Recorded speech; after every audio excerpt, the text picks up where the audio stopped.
بسم اللہ الرحمن الرحیم۔ ناظرین السلام علیکم۔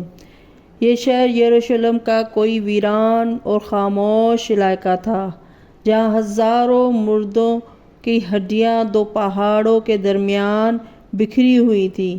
ایک بزرگ پہاڑ کی اونچی چوٹی پر کھڑے تھے اور اللہ کی بارگاہ میں ہاتھ اٹھا کر دعائیں مانگ رہے تھے اور دعاؤں میں مصروف تھے۔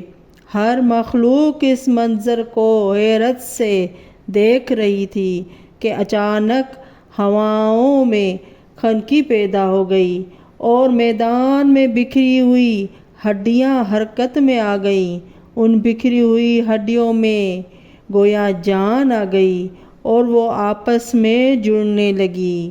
موت کی اس خوفناک وادی میں ایسا کیا ہوا جو قوم بنی اسرائیل کے لیے عبرتناک نشان بن گئی؟ وہ بزرگ کون تھے جن کی دعاؤں سے یہ معجزہ پیش آیا؟ آج اس ویڈیو میں ہم حضرت حزقیل کی واردات پیش کرتے ہیں۔ حضرت حزقیل کا واقعہ بیان کرتے ہیں کہ حضرت حزقیل علیہ السلام کون تھے۔ حضرت حزقیل علیہ السلام بن بوری حضرت موسیٰ علیہ السلام کی وفات کے بعد یوش بن نون علیہ السلام، کالب بن یوفنا کی طرح حضرت موسیٰ علیہ السلام کے خلیفہ ثالث قرار پائے۔ جنات الخلود میں ہے کہ وہ کالب علیہ السلام کے جانشین تھے اور حضرت موسیٰ علیہ السلام کے دین کے تبلیغ کرتے تھے۔ پھر خداوند عالم نے انہیں درجہ نبوت پر فائز فرمایا۔ ان کا کام بھی بنی اسرائیل کی ہدایت فرمانا تھا۔ انہوں نے اپنی پوری توجہ کے ساتھ حکم خداوندی کی تعمیل کی اور وہ انہیں ہدایت فرماتے رہے۔ حضرت حزقیل کی ولادت کا واقعہ کچھ اس طرح ہے۔ حضرت حزقیل علیہ السلام کے والد بوری کے دو بیویاں تھیں۔ ایک بیوی سے 10 فرزند تھے اور دوسری بیوی سے کوئی اولاد نہ تھی۔ وہ بیوی جس سے کوئی اولاد نہ تھی وہ عقیم ہونے کی حالت میں بوڑھی ہو گئی تھی۔ ایک دن بوری گوشت قربانی لے کر آئے تو اس طرح تقسیم کیا کہ ایک بیوی کو 11 حصے ملے اور دوسری بیوی کو صرف 1 ملا۔ اس واقعے سے وہ دل تنگ تھی کہ صاحب اولاد بیوی نے طنز کرنا شروع کیا اور اس سے کہا کہ تو عقیم ہے، تیری کوئی حیثیت نہیں، تو میرے مقابلے میں کچھ بھی نہیں۔ عقیم بیوی کو برا لگا، دکھ ہوا اور وہ نماز میں رات کے وقت تذر و زاری کرنے لگی۔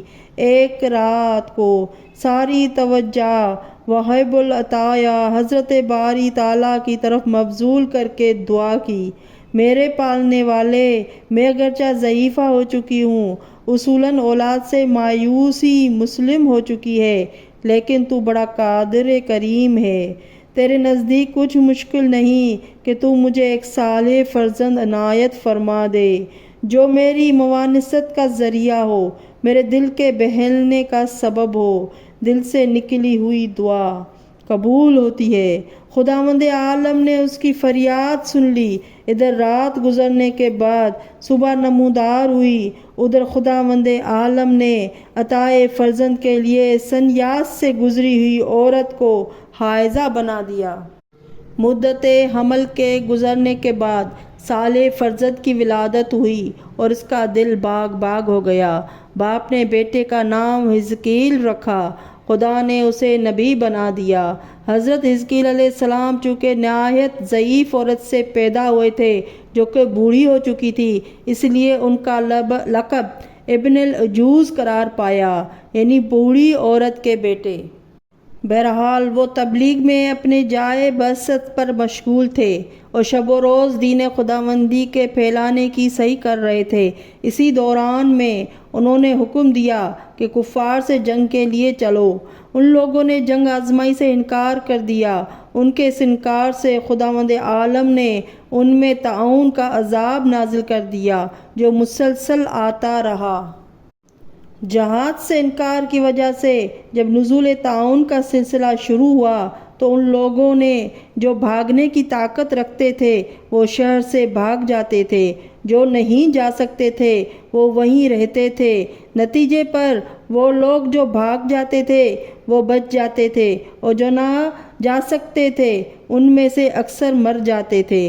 جب وہ لوگ جو باہر چلے جاتے تھے واپس آتے تھے تو وہ لوگ جو نہیں جا سکتے تھے کہتے تھے کہ بھاگنا مناسب تھا، اگر ہم بھی بھاگ جاتے تو ہمارے اکثر افراد ہلاک نہ ہوتے۔ پھر لوگوں نے آپس میں مشورہ کیا، اب جب بھی طاعون آئے گا ہم سب بھاگ جائیں گے۔ چنانچہ ایسا ہی ہوا۔ جب طاعون آیا تو سب کے سب قریہ سے نکل کر ایک سمت کے روانہ ہو گئے۔ بروایت طبری جب وہ 1 میل کے فاصلے پر پہنچے تو ان پر موت طاری ہو گئی۔ بروایت ارسال سلبی جب وہ وادی افیم میں پہنچے تو وادی بالائی حصے سے ایک ملک نے وادی کے نچلے حصے سے دوسرے ملک نے آواز دی، موتو فما توا جميعا، مر جاؤ، سب مر گئے۔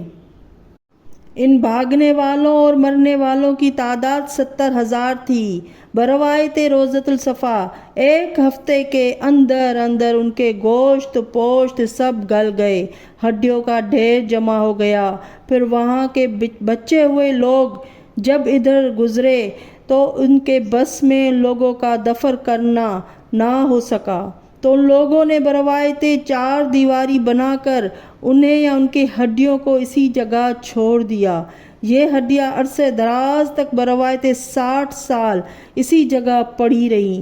ایک دن حضرت حزقیل علیہ السلام جب اعتکاف سے فارغ ہوئے تو ان لوگوں کی طرف آئے، انہیں دیکھ کر سخت متاسف ہوئے اور انہوں نے بارگاہ خداوندی میں دعا کی اور عرض کیا کہ میرے پالنے والے، یہ کثیر تعداد میں مرنے والے تیرے ہی بندے ہیں، تیرے ہی دین کے پیرو ہیں، خدایا اگر انہیں زندہ کر دے تو تیرا بڑا کرم ہوگا اور یہ تیری عبادت کریں گے، پھر ان کی نسلیں بڑھیں گی اور وہ بھی تیرے سامنے سر نیاز جھکائیں گے۔ وہی خدا ہوئی کہ حزقیل، کیا تمہاری یہ خواہش ہے کہ میں انہیں زندہ کر دوں اور تم ان کی تبلیغ کرو؟ عرض کی، مالک میں بھی یہی چاہتا ہوں۔ بروایت حیات القلوب خداوند عالم نے انہیں اسم اعظم تعلیم فرمایا اور کہا کہ تم چلو، میں پانی لے کر اسم اعظم پڑھتے ہوئے ان پر چھڑکو کہ یہ سب زندہ ہو جائیں گے۔ چنانچہ حضرت حزقیل علیہ السلام نے ایسا ہی کیا اور سب کے سب جن کی ہڈیاں تک گل چکی تھیں زندہ ہو کر اپنی ایسی عمر کی حالت میں جس عمر میں مرے تھے سروں سے خاک جھاڑتے ہوئے تسبیح و تہلیل کرتے ہوئے اٹھ کھڑے ہوئے۔ حضرت امام جعفر صادق علیہ السلام فرماتے ہیں کہ جس دن حضرت حزقیل علیہ السلام نے ان ہزاروں آدمیوں کو زندہ کیا تھا وہ نوروز کا دن تھا۔ ان کے پانی چھڑکنے سے یہ سنت قائم ہو گئی کہ نوروز کے دن لوگ ایک دوسرے پر پانی چھڑکتے ہیں۔ جو ہی حضرت حزقیل علیہ السلام نے ارواح کو مخاطب کر کے کہا کہ فوراً جسموں میں داخل ہو کر انہیں زندہ کرو، وہ سارے اجسام بیک لحظہ یعنی آنا فانا مشکل ہو کر زندہ ہو گئے۔ ان کے جسم پر وہی کپڑا آ گیا جو وہ پہنے ہوئے مرے تھے۔ روح کے داخل ہوتے ہی کبروں و تکبیروں واحدہ، سب کے سب ایک بار ساتھ ہی تکبیر کہتے ہوئے اٹھ کھڑے ہوئے۔ اس کے بعد ان کی زبان سے جاری ہوا، سبحانک اللہم ربنا و بحمدک لا الہ الا انت، میرے پالنے والے تو پاک رب ہے، ہم اپنی زندگی پر تیری حمد کرتے ہیں، بے شک تیرے سوا کوئی معبود نہیں ہے۔ اس کے بعد وہ سب کے سب اپنے وطن کو واپس چلے گئے اور وہاں اس وقت تک زندہ رہے جب تک ان کی اپنی معین موت نہیں آئی۔ ان کی نسلیں بھی بڑھیں اور ان کے واقعے کے تذکرے ہمیشہ نسل میں باقی رہے۔ اس موت کے بعد انہیں جو زندگی ملی اس میں وہ بڑے محتاط رہے، اس دار فانی میں وہ خوشی کو بھول ہی گئے۔ روضۃ الصفا میں ہے کہ حضرت حزقیل علیہ السلام اپنی قوم میں برابر تبلیغ کرتے رہے، لیکن وہ ان لوگوں سے بہت پریشان تھے کیونکہ وہ لوگ کبھی رائے راست پر آ جاتے تھے، کبھی مخالفت کرتے تھے۔ بالآخر دل تنگ ہو کر وہاں سے ہجرت کر کے بابل چلے گئے، وہیں وفات پا گئے۔ ان کا مدفن حلہ اور کوفہ کے درمیان واقع ہے۔ مامون رشید کے دربار میں ایک نصرانی جاسلک آیا اور اس نے حضرت عیسیٰ علیہ السلام کی خدائی کا دعویٰ کیا۔ مامون نے امام رضا علیہ السلام کو بلوایا۔ جالس نے خدائی عیسیٰ کی دلیل یہ دی کہ وہ مردہ زندہ کرتے تھے۔ حضرت نے فرمایا کہ حزقیل علیہ السلام بھی بے شمار مردے زندہ کیے تھے۔ اگر عیسیٰ خدا تھے تو حزقیل علیہ السلام کو بھی خدا مانو۔ معجم البحرین میں ہے کہ کہا گیا کہ عیسیٰ کے باپ نہ تھے۔ جواب دیا گیا کہ اس دلیل سے حضرت آدم علیہ السلام زیادہ مستحق قرار پاتے ہیں کیونکہ ان کے ماں باپ دونوں نہ تھے۔ کہا گیا کہ وہ مردہ زندہ کرتے تھے۔ جواب ملا کہ انہوں نے 4 مردے زندہ کیے اور حضرت حزقیل علیہ السلام نے ہزاروں مردے زندہ کیے۔ اللہم صلی علی محمد وآل محمد۔ ناظرین، میری ویڈیو اچھی لگے تو لائک اور سبسکرائب کر دیں۔ اللہ حافظ۔